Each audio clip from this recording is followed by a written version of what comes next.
Maka para ekonom berkata bahwasanya inflasi adalah anak kandung daripada interest, daripada bunga atau riba. Artinya harga-harga pasti akan naik. Nah ini menyusahkan banyak sekali orang. Belum lagi kita bahas tentang debt trap, belum lagi kita bahas tentang zero sum game dan segala macam. Bahwa ketika ada orang yang untung di satu titik itu merugikan orang yang lain.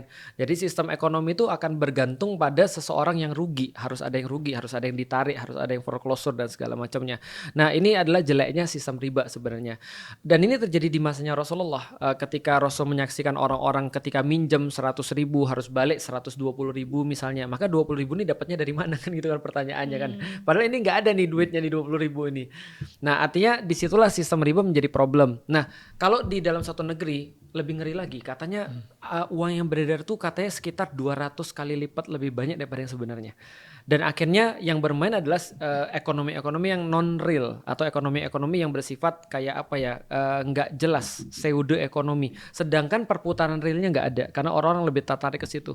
Kalau masjid tadi bahas tentang pengembangan usaha, salah satunya adalah dengan tadi investasi, itu juga nggak terjadi karena orang lebih aman untuk naruh ke riba sebenarnya daripada dia naruh kepada sistem yang benar-benar real, usaha ataupun segala macam yang lain. Tapi pada intinya sih ya, kalau ada orang misalnya dia nggak punya duit dan dia harus benar-benar ngambil riba, menurutku sih ya mendingan usahanya tutup. Berarti dia sudah saatnya mulai usaha yang lain. Jadi pinjaman yang sebenarnya diperbolehkan pinjaman yang seperti gimana? Tanpa riba. Jadi misalnya katakan aku yang mau minjemin nih, yang meminjamkan, aku pinjemin 100.000. Betul. Baliknya 100.000 juga. Mesti balikin 100.000 juga. Betul. Tapi kalau misalnya kalimatnya sedikit dirubah, tapi ini bisnis bareng-bareng, gak ada untung, aku bagi ya. Nah, itu berarti bukan pinjaman. Oh gitu, investasi. Investasi. Oh. Tapi lebih tepat juga nih, gini. Pinjemnya jangan pakai rupiah. Nah, Ngerti gak? Karena kalau pakai rupiah, balikin 100.000 tetap 100.000 tahun Inflasi. depan. Inflasi. Pinjemnya pakai emas. ya itu lebih aman sih bagi yang minjemin juga. Ya, pinjemin. Kalau investasi beda. Kalau aku invest ya. Nah, kalau rugi ya sudah, hilang nggak apa-apa. Gitu kan. Kan rugi tanggung rugi. Ya, betul. Contoh kayak gini misalnya, C. Kalau ada orang leasing motor, itu riba.